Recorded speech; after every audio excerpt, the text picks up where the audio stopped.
এটা দিনত আটাইতকৈ হাইয়েষ্ট ডিবিটি চৰকাৰৰ ৰাজকোষৰ পৰা আমাৰ অৰুণোদয় হিতাধিকাৰীসকললৈ যাব। অহা 10 নৱেম্বৰ ৰাতিপুৱা 11 বজাত 10 মাৰ্চ ৰাতিপুৱা 11 বজাত আমি 39,70,000 অৰুণোদয় হিতাধিকাৰী 9,000 টকা হস্তান্তৰ কৰাৰ সিদ্ধান্ত লৈছে।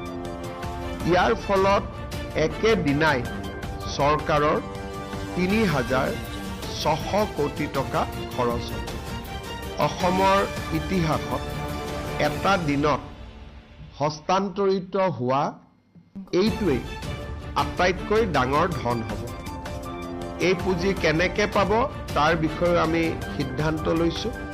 প্ৰত্যেকখন পঞ্চায়ত, মিউনিচিপালিটিৰ ৱাৰ্ড আৰু VCDC বা MSC এৰিয়াত একোখন সভা অনুষ্ঠিত হ'ব আৰু সেই সভাতে এই ধন বিতৰণ হ'ব।